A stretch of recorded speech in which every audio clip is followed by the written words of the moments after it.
pour améliorer ma posture et diminuer mes blessures et mes douleurs dans mon cou suite à une commotion cérébrale. Julien, je l'ai connu à la base parce qu'il m'a traité pour mon cou suite à ma commotion cérébrale. On a commencé à faire des exercices à la maison avec des élastiques, des renforcements musculaires. Puis là, ensuite de ça, de fil en aiguille, on a décidé de plus faire des entraînements là, au gym. Je me sens beaucoup mieux. Quand je m'entraîne avec Julien, ça diminue mes douleurs. Je me sens aussi mieux dans mon corps, plus en forme, plus énergique. J'aime beaucoup l'approche de Julien qui est super à l'écoute de nos limites, de nos besoins, qui est très flexible. Par exemple, si je sens que j'ai mal ou si je suis moins en forme, ben, il va me faire un traitement ou il va ajouter un traitement à la fin de l'entraînement pour vraiment répondre à nos besoins et éviter qu'on se blesse. Vraiment, il nous priorise notre bien-être pour que ce soit sécuritaire. Fait que c'est ça que j'apprécie beaucoup de lui. Le but de cet exercice-là, c'est pour réchauffer les rhomboïdes. On veut vraiment le travailler parce que souvent, ce qui arrive, c'est que le monde travaille trop leur trapèze supérieur. C'est ici qui vient pogner tout le temps. Donc, on veut vraiment mettre l'emphase sur le trapèze inférieur qui descend sur le plat.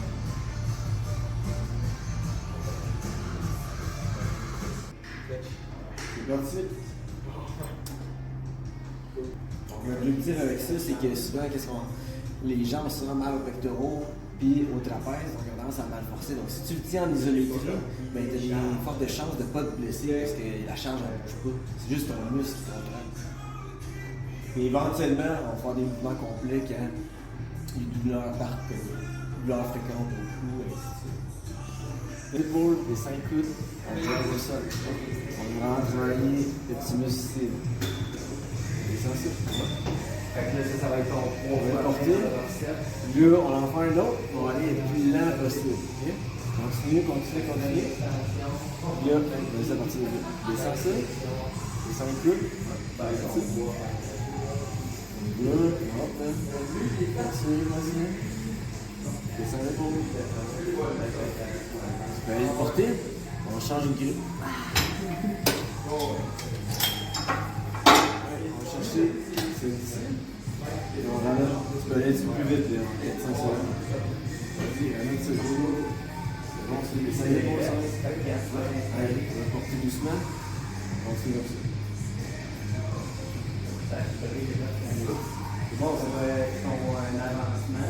C'est vrai, parfait. On va mieux les faire. Un petit dernier.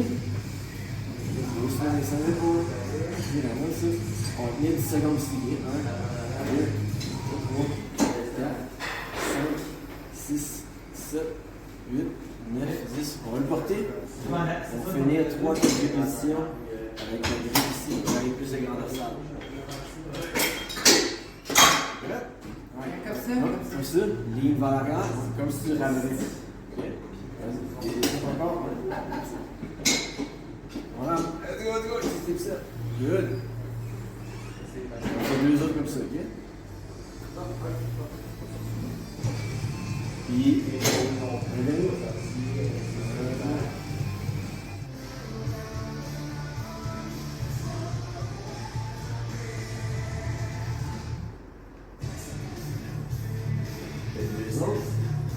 Luc d'autres fois? Ouais. On va garder le poids sur le talon d'avant. On va reculer la jambe. Puis, à partir d'ici, on va descendre le plus lent qu'on peut. On garde le poids sur le talon. Ça va étirer le psoas. On va descendre doucement. Moi, c'est talon. Puis, on essaie de ramener le plus lent possible. Puis, si le talon lève, c'est parce que tu vas trop vers l'avant. Il faut que tu gardes ton poids sur ton talon. Il faut que tu trouves la façon que tu es capable de le faire, mais d'une bonne façon. On ne dit pas trop loin. Qu'est-ce que tu es capable? Moi, c'est talon. Tu peux aussi tu peux t'approcher, c'est comme ça. On veut pas que ça devienne le style du soleil. Avance ton genou un peu. C'est talon. Là, on repousse le plus lent que tu peux. Puis le prochain rep, tu peux quand même avancer un peu plus ton genou, tu vois? Doucement, avance comme ça. Là, doucement, repousse avec le talon. Bien droit. Encore, on va faire peut-être 2 autres. Doucement, plus lent que ça. On ralentit. Comme ça, arc le dos. Ouais, là-dessus. Tu sens la jambe droite étirée, là? Ouais. Toi, tu l'as peut-être mis un petit peu trop loin, mais. Bon, avance ton genou. Comme ça. Regarde ton pouce ton talon. Tu repousses plus lentement. Quand tu repousses, tu reviens au centre, tu vas sentir dans ta fesse ici. Derrière? Ouais. Regarde. Alors. Doucement, descends plus loin. Lance ton genou. Le stop.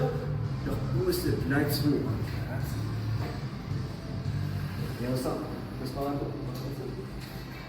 110 secondes. Vite. That's it. Doucement. Monte. Vite.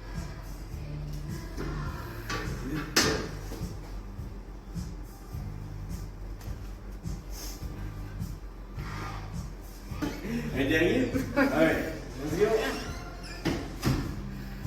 Alright, tiens ça. Go, go, go! Alright, jusqu'en bas. Good job, t'as fait ton côté. Ok, je fais faire du leg curl. Pourquoi? Parce que souvent, ce qui arrive, c'est qu'on devient trop quad dominant. Donc, ça veut dire que si on est assis toute la journée puis on fait du sport, gros de la course ou autre, c'est souvent les quads. Donc, qu'est-ce qui arrive, c'est que tu vas avoir un débalancement musculaire. Donc, ton ischio il est pas assez activé. Donc là, il est faible. En fait, qu'est-ce que ça fait? Ça fait que des fois, tu peux avoir des problèmes de genoux ou bas de dos parce que là, le quad il tire. Puis ton ischio, ben, il est faible, donc là, ça crée comme un débalancement musculaire. Je fais faire cet exercice-là pour travailler vraiment l'intérieur de l'avant-bras. Okay? Souvent, qu'est-ce qui arrive quand on fait gros de la souris? Ben, tes extenseurs viennent trop tendus, puis souvent, ils forcent en faisant la préhension. Donc, ça va aider pour enlever le stress sur le coude, puis au niveau de la main. C'est super efficace. Souvent, qu'est-ce qui arrive quand tu fais des wrist curls avec des dumbbells ou quoi, ça va te mettre la pression sur le poignet. C'est pas ça que tu veux juste forcer vraiment au niveau de l'avant-bras, vraiment. Là. Pour vrai, ça a aidé pour plein de problèmes, puis moi-même, comme masso, j'ai moins mal. Parce qu'on a eu tendance à trop forcer les extenseurs. Pourquoi il faut que je rentre mon menton quand je fais ça? Là, c'est pour travailler tes scalés cernes. Donc, souvent, on a trop de tension en arrière du cou. Donc, on veut vraiment renforcer le devant du cou, mais de bonne façon, pour pas que ça te tire en arrière de la tête.